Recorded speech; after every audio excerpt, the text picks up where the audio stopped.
Di sebuah desa kecil yang tersembunyi di balik lembah-lembah yang hijau, tinggallah seorang anak laki-laki yang dikenal dengan keberaniannya. Namanya Leo.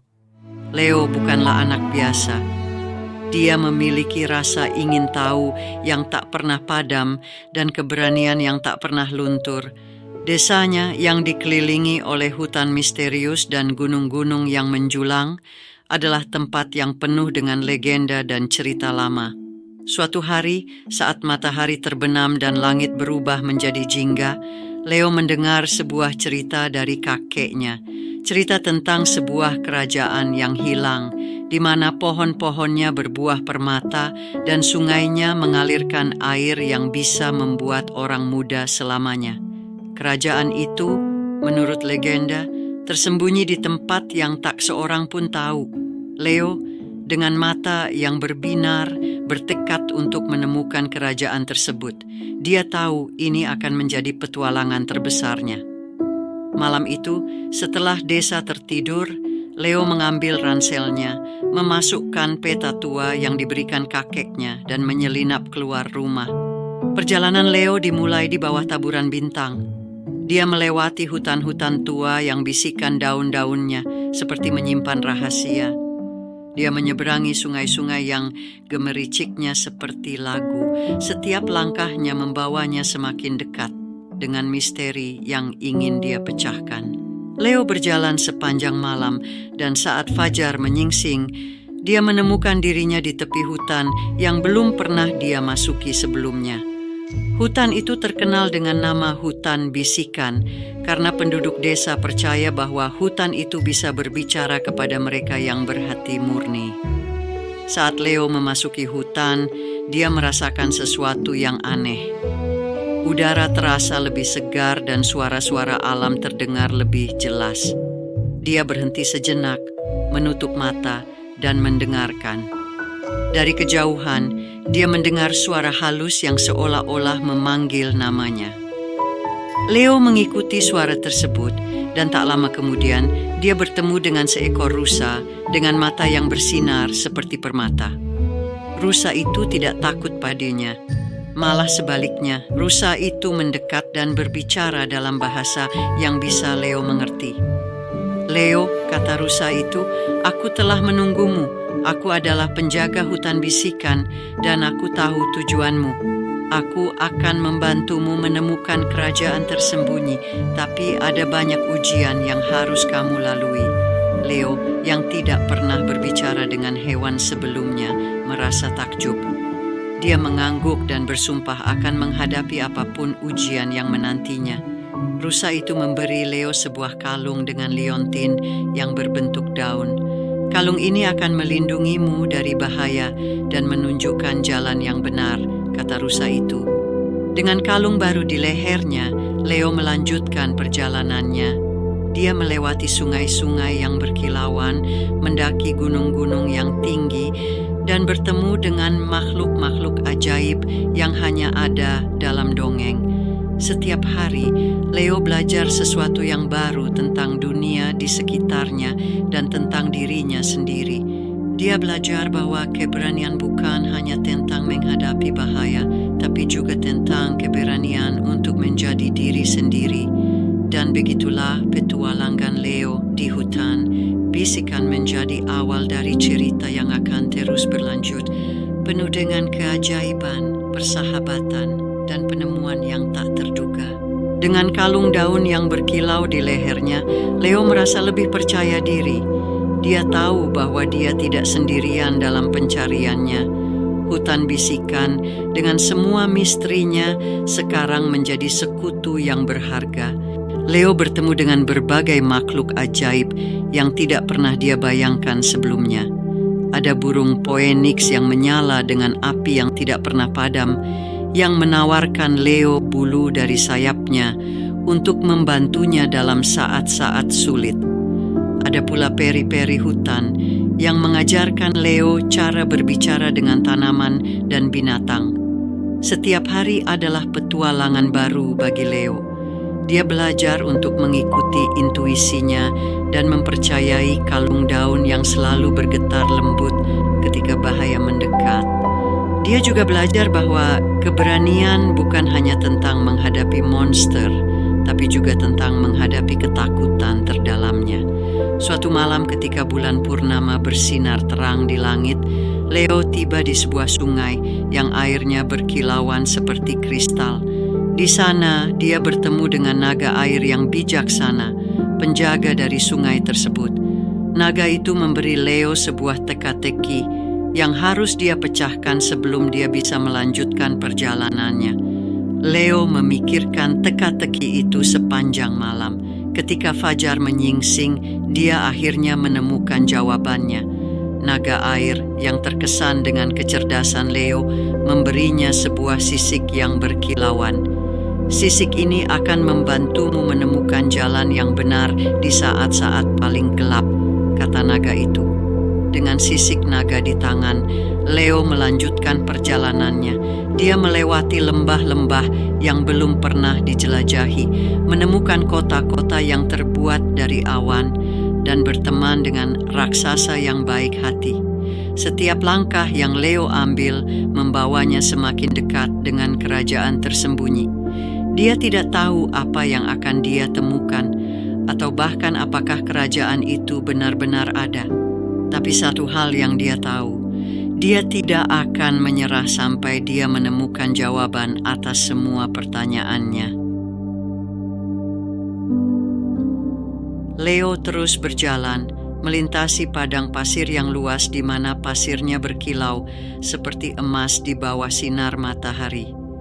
Dia bertemu dengan makhluk-makhluk yang belum pernah dia lihat sebelumnya, seperti kuda terbang yang bersayap indah dan singa yang bulunya terbuat dari api. Setiap makhluk yang dia temui memberinya kebijaksanaan dan kekuatan baru. Di tengah padang pasir, Leo menemukan sebuah oasis yang dikelilingi oleh pohon-pohon kurma dan air terjun yang jernih. Di sana, dia bertemu dengan seorang penyihir tua yang menawarkan untuk mengajarkan dia sihir. Leo, yang selalu ingin belajar hal-hal baru, menerima tawaran tersebut dengan senang hati. Penyihir itu mengajarkan Leo cara mengendalikan elemen-elemen alam. Leo belajar bagaimana memanggil angin untuk membantunya terbang, bagaimana membuat api untuk menghangatkan diri di malam hari, dan bagaimana berbicara dengan air untuk menemukan sumber-sumber air di padang pasir. Dengan kekuatan baru ini, Leo merasa lebih siap untuk menghadapi tantangan yang akan datang. Dia meninggalkan oasis dengan hati yang penuh rasa syukur dan melanjutkan perjalanannya. Setelah beberapa hari, Leo tiba di sebuah hutan yang gelap dan sunyi. Hutan itu dipenuhi oleh pohon-pohon yang tinggi menjulang dan tanaman merambat yang tebal. Di dalam hutan, Leo harus menghadapi serangga-serangga raksasa dan laba-laba yang jaringnya kuat seperti baja. Tapi Leo tidak takut. Dia menggunakan sihir yang dia pelajari dari penyihir untuk melindungi dirinya dan menemukan jalan keluar dari hutan. Ketika dia berhasil keluar dari hutan, dia menemukan dirinya di depan sebuah gunung yang tinggi dan megah. Gunung itu dikenal sebagai Gunung Misteri, dan di puncaknya, menurut legenda, adalah pintu gerbang menuju kerajaan tersembunyi. Leo memanjat gunung dengan tekad yang kuat, mengatasi rintangan demi rintangan yang ada di depannya. Ketika dia akhirnya mencapai puncak, Leo menemukan pintu gerbang yang terbuat dari batu permata yang berkilauan. Dia mengambil sisik naga dan kalung daun yang dia miliki, dan dengan bantuan kedua benda ajaib tersebut, pintu gerbang perlahan-lahan terbuka. Di balik pintu gerbang, Leo menemukan dunia yang tidak pernah dia bayangkan sebelumnya. Kerajaan tersembunyi adalah tempat yang penuh dengan warna dan cahaya. Pohon-pohonnya berbuah permata, sungainya mengalirkan air yang berkilau, dan makhluk-makhluk ajaib berkeliaran dengan bebas. Leo tahu bahwa dia telah menemukan tempat yang dia cari. Dia juga tahu bahwa petualangannya belum berakhir. Di kerajaan tersembunyi, dia akan menemukan tantangan baru. teman baru, dan mungkin juga rahasia tentang dirinya yang belum dia ketahui. Dan dengan itu, Leo melangkah ke dalam kerajaan tersembunyi, siap untuk babak baru dalam petualangan hidupnya. Leo sekarang berada di dalam kerajaan tersembunyi, merasa seolah-olah dia telah memasuki mimpi. Cahaya yang berkilauan dari permata di pohon-pohon membuat bayangan yang menari di tanah, dan air sungai yang berkilau memberikan musik yang lembut dan menenangkan. Dia berjalan melalui kerajaan itu, mengagumi keindahan yang tak terkatakan. Makhluk-makhluk ajaib yang dia temui sebelumnya tidak ada apa-apanya dibandingkan dengan apa yang dia lihat sekarang. Ada burung-burung yang menyanyikan lagu-lagu dengan suara yang bisa menyembuhkan hati yang patah, dan bunga-bunga yang mekar dengan sentuhan Leo, memancarkan aroma yang bisa mengingatkan seseorang akan kenangan terindah mereka. Di tengah-tengah kerajaan, Leo menemukan sebuah istana yang terbuat dari kristal. Pintu gerbangnya terbuka, seolah-olah mengundangnya untuk masuk. Ketika dia melangkah ke dalam, dia disambut oleh seorang ratu yang cantik dan bijaksana. Ratu itu memiliki mata yang tampaknya bisa melihat langsung ke dalam jiwa Leo. "Selamat datang, Leo," kata ratu dengan suara yang lembut namun kuat. "Kami telah menunggu kedatanganmu." Leo merasa bingung. "Mengapa Anda menunggu saya?" tanyanya. Ratu itu tersenyum. "Kerajaan ini telah lama kehilangan cahaya, dan hanya seseorang dengan hati yang murni dan keberanian yang tak tergoyahkan yang bisa memulihkannya. Kami percaya bahwa orang itu adalah kamu." Leo merasa terhormat dan terintimidasi pada saat yang sama. Dia tidak pernah membayangkan bahwa petualangannya akan membawanya ke tempat ini. Ratu itu memberi Leo sebuah tugas untuk menemukan sumber cahaya, jantung dari kerajaan tersembunyi. Tanpa sumber cahaya, kerajaan akan terus kehilangan keajaibannya dan akhirnya lenyap. Dengan bantuan dari penduduk kerajaan, Leo memulai pencariannya untuk sumber cahaya. Dia melewati hutan-hutan yang penuh dengan makhluk-makhluk yang berbicara dalam teka-teki, dan dataran tinggi yang anginnya bisa menceritakan kisah-kisah dari masa lalu. Setelah banyak hari dan malam, Leo akhirnya menemukan sumber cahaya. Itu adalah sebuah kristal yang berpendar dengan semua warna yang pernah ada. Kristal itu terletak di dalam gua yang tersembunyi, dijaga oleh naga yang telah tidur selama ribuan tahun. Leo dengan hati yang berdebar mendekati kristal. Dia bisa merasakan kehangatan dan kekuatan yang dipancarkannya. Dengan lembut, dia menyentuh kristal itu, dan seketika cahaya membanjiri gua, membangunkan naga, dan mengembalikan keajaiban ke seluruh kerajaan. Kerajaan tersembunyi kembali bersinar, dan Leo dihormati sebagai pahlawan. Tapi dia tahu bahwa petualangannya tidak berakhir di sini. Ada dunia yang lebih luas untuk dijelajahi, dan dia bertekad untuk melanjutkan perjalanannya, membawa cahaya dan keajaiban ke setiap tempat yang dia kunjungi. Dan begitu, dengan hati yang penuh dengan keberanian dan mata yang terbuka untuk keajaiban, Leo melanjutkan petualangannya, menjadi legenda yang akan diceritakan selama berabad-abad. Leo dengan hati yang dipenuhi keberanian dan mata yang terbuka lebar untuk melihat keajaiban, melangkah keluar dari kerajaan tersembunyi. Dia membawa dengan dirinya kisah-kisah dan pengetahuan yang dia peroleh selama petualangannya yang luar biasa.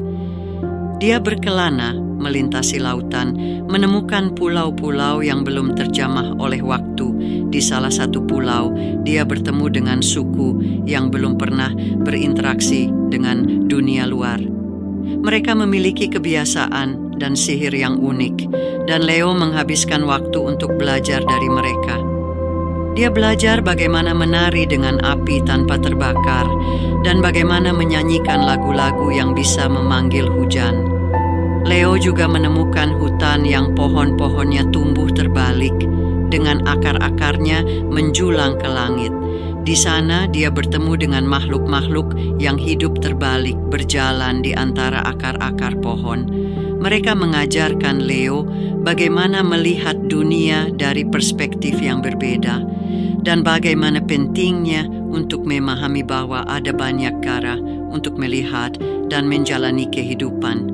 Dalam perjalanannya, Leo juga menemukan kota yang terbuat dari kaca, di mana semua penduduknya bisa melihat masa depan.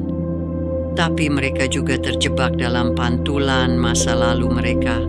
Leo membantu mereka memahami bahwa sementara masa depan penting, kita juga harus hidup di saat ini dan menciptakan kenangan yang akan menjadi masa lalu yang indah. Setiap tempat yang Leo kunjungi, dia meninggalkan jejak kebaikan dan keajaiban. Dia membantu mereka yang membutuhkan, berbagi pengetahuan yang dia peroleh, dan selalu mencari cara untuk membuat dunia menjadi tempat yang lebih baik. Tapi, meskipun dia telah melihat dan mengalami banyak hal, Leo selalu merasa ada sesuatu yang masih menunggunya. Ada misteri yang belum terpecahkan, tempat yang belum dijelajahi, dan cerita yang belum diceritakan. Perjalanan Leo tidak pernah berhenti. Setelah meninggalkan kota kaca, dia menemukan dirinya di tepi hutan yang gelap dan sunyi.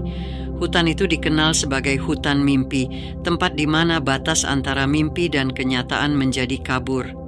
Di dalam hutan mimpi, Leo bertemu dengan makhluk-makhluk yang terbuat dari kabut dan bayangan. Mereka berbisik tentang rahasia-rahasia dunia yang hanya bisa dipahami dalam mimpi. Leo, yang selalu ingin belajar lebih banyak, memutuskan untuk menghabiskan malam di hutan itu. Ketika dia tertidur, mimpi-mimpinya dipenuhi dengan visi-visi tentang tempat-tempat yang belum pernah dia kunjungi. Dia melihat lautan yang lebih dalam dari yang bisa dibayangkan. Dengan makhluk-makhluk yang berenang dalam kegelapan, dia melihat langit yang penuh dengan bintang-bintang yang berbicara kepadanya dalam bahasa cahaya.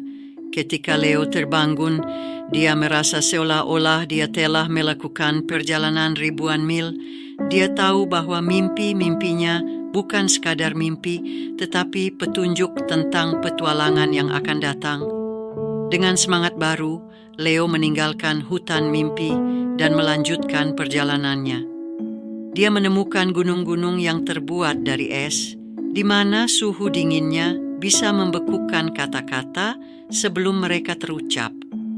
Di sana, dia bertemu dengan naga es yang memberinya nafas yang bisa membekukan api. Leo juga menemukan lembah yang dipenuhi dengan bunga yang tidak pernah layu. Bunga-bunga itu memiliki kekuatan untuk menyembuhkan luka dan penyakit. Penduduk lembah yang hidup dalam damai dan harmoni mengajarkan Leo tentang pentingnya keseimbangan dan kesederhanaan.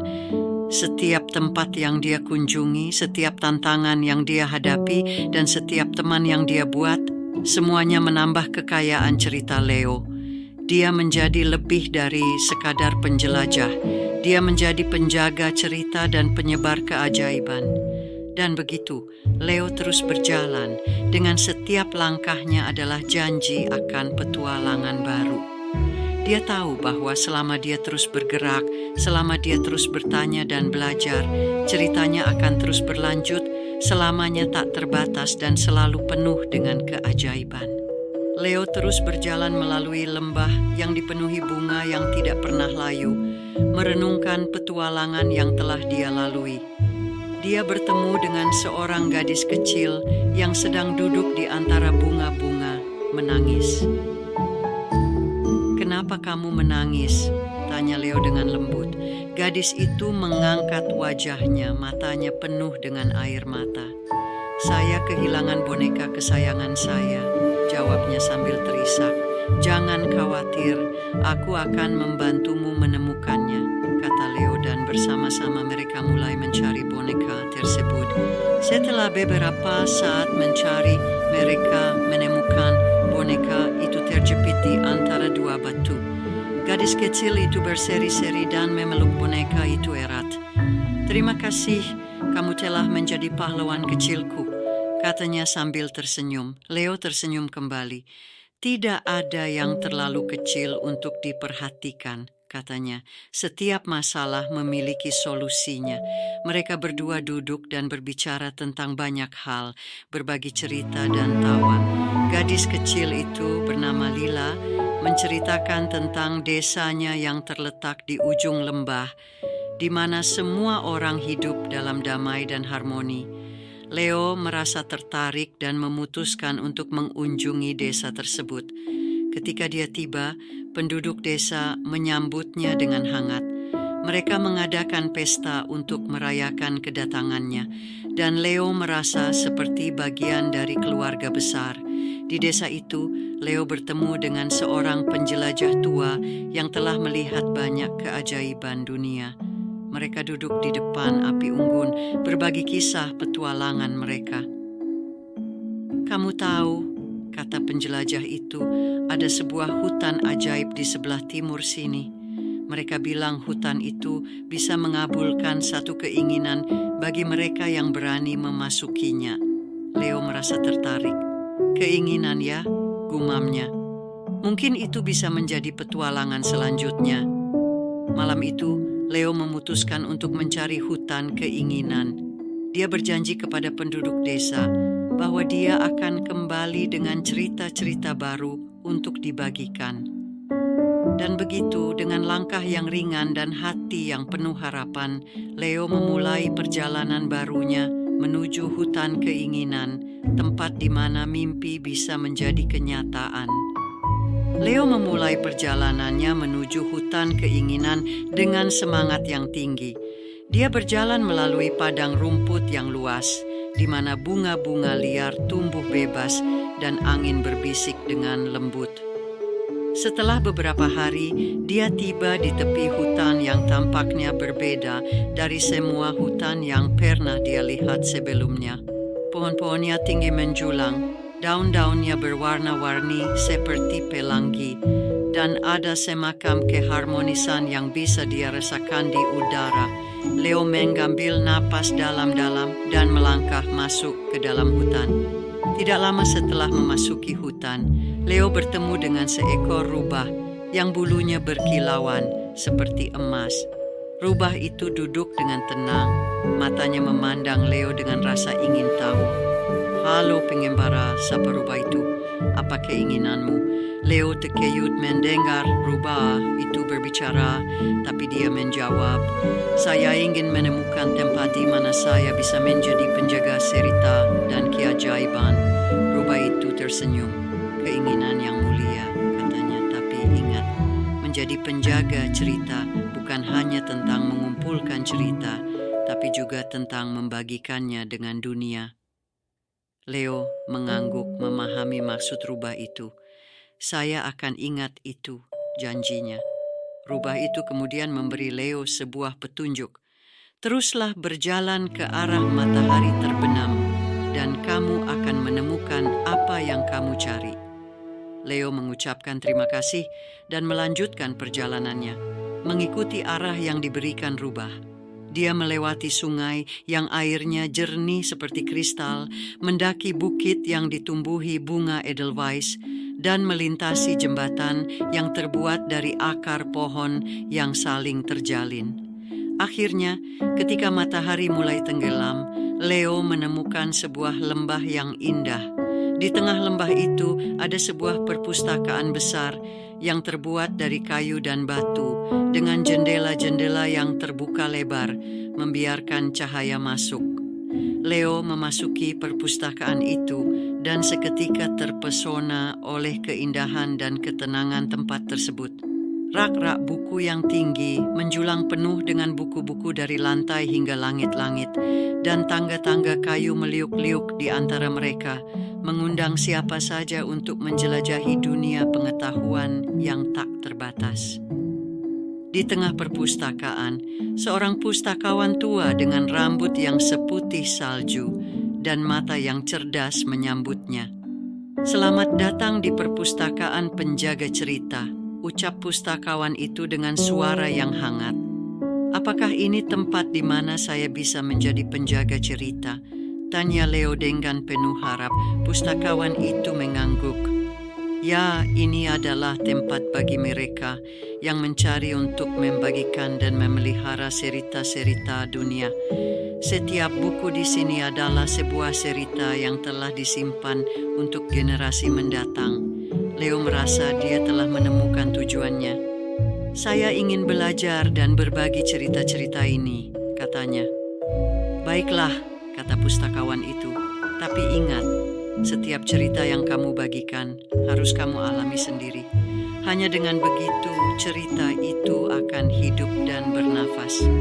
Leo mengerti. Dia menghabiskan hari-harinya di perpustakaan itu, membaca, belajar, dan terkadang ketika malam tiba, dia akan berbagi cerita-cerita yang telah dia alami dalam petualangannya kepada mereka yang berkunjung ke perpustakaan. Dengan setiap cerita yang dia bagikan, Leo merasa semakin dekat dengan dunia di sekitarnya. Dia menjadi saksi hidup dari keajaiban dan mimpi yang terwujud, dan dengan setiap hari yang berlalu, dia menjadi lebih dari sekadar penjelajah. Dia menjadi penjaga cerita yang sejati. Di perpustakaan penjaga cerita, Leo menemukan kedamaian dan tujuan yang baru. Setiap hari, dia membaca dan mempelajari cerita-cerita dari seluruh penjuru dunia, dan setiap malam dia berbagi petualangan-petualangannya dengan mereka yang datang untuk mendengarkan. Suatu hari, saat Leo sedang membaca sebuah buku tentang kerajaan-kerajaan yang hilang, seorang anak laki-laki datang kepadanya. Anak itu, dengan mata yang penuh keingintahuan, bertanya, "Apakah naga-naga itu benar-benar ada?" Leo tersenyum dan menutup bukunya. "Oh, mereka sangat nyata," jawabnya. "Aku bahkan pernah bertemu dengan beberapa di antaranya." "Kamu tidak takut?" tanya anak laki-laki itu dengan suara yang gemetar. "Tidak," kata Leo sambil menggeleng. "Naga-naga itu mungkin terlihat menakutkan, tapi seperti kita, mereka juga memiliki cerita mereka sendiri. Kadang-kadang mereka hanya ingin diperhatikan dan dipahami." Anak laki-laki itu duduk di samping Leo, mendengarkan dengan penuh perhatian. "Bisakah kamu menceritakan tentang naga-naga itu?" pintanya.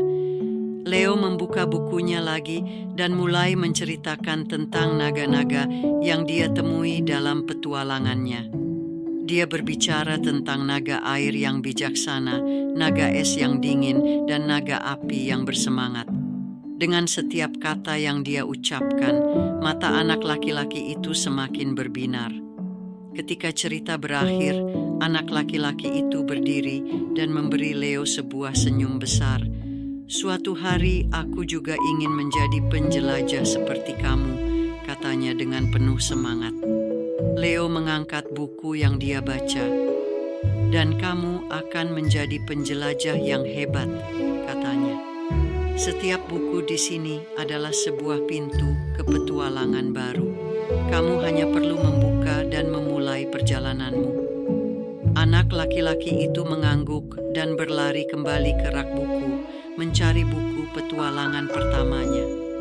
Leo melihatnya pergi dengan senyum di wajahnya, tahu bahwa dia telah menyalakan api keingintahuan di hati anak itu.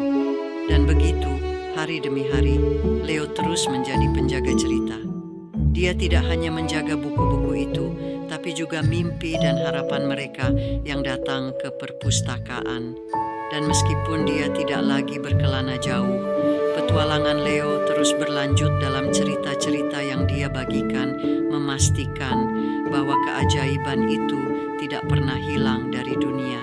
Hari-hari berlalu, dan Leo terus menghabiskan waktunya di perpustakaan penjaga cerita. Dia menjadi sumber inspirasi bagi banyak orang yang datang mencari pengetahuan dan petualangan. Suatu sore yang tenang, seorang gadis muda mendekati Leo dengan buku di tangannya. "Maaf mengganggu," katanya dengan suara yang ragu-ragu. "Tapi, apakah kamu bisa membantu saya memahami cerita ini?" Leo melihat judul buku itu dan tersenyum. "Tentu saja, mari kita duduk dan membacanya bersama." Mereka duduk di sudut yang nyaman, dikelilingi oleh buku-buku dan cahaya lembut dari lampu-lampu perpustakaan. Leo membuka buku itu dan mulai membaca dengan suara yang tenang dan jelas. Saat dia membaca, gadis itu terpaku pada setiap kata. Cerita itu tentang seorang putri yang terjebak dalam mimpi abadi, dan hanya cinta sejati yang bisa membangunkannya. "Apakah cinta sejati itu benar-benar ada?" tanya gadis itu setelah Leo selesai membaca. Leo menutup buku dan merenung sejenak. "Cinta sejati bisa berarti banyak hal," jawabnya. "Tapi yang paling penting, itu adalah koneksi yang mendalam antara dua hati, yang tidak bisa dijelaskan hanya dengan kata-kata." Gadis itu mengangguk, tampaknya puas dengan jawaban itu. "Terima kasih, Leo. Kamu telah membuat cerita ini hidup bagi saya." Leo hanya tersenyum dan memberikan buku itu kembali kepada gadis itu. "Setiap cerita memiliki kekuatan untuk mengubah kita," katanya. "Dan terkadang kita juga menjadi bagian dari cerita itu." Gadis itu berdiri, memeluk buku itu erat-erat ke dadanya dan berjalan kembali ke rak buku. Leo melihatnya pergi, merasa senang bahwa dia bisa membantu seseorang lagi menemukan keajaiban dalam cerita. Dan begitu, Leo terus menjalani hari-harinya, membaca, belajar, dan berbagi. Dia mungkin tidak lagi berkelana melintasi lautan atau mendaki gunung-gunung yang tinggi, tapi dia telah menemukan petualangan baru dalam setiap cerita yang dia baca dan setiap orang yang dia temui. Perpustakaan penjaga. Cerita menjadi rumahnya, dan dia menjadi lebih dari sekadar penjaga buku. Dia menjadi penjaga mimpi, harapan, dan tentu saja cerita-cerita yang tak terhitung jumlahnya, yang akan terus hidup selama ada seseorang yang ingin mendengarkan.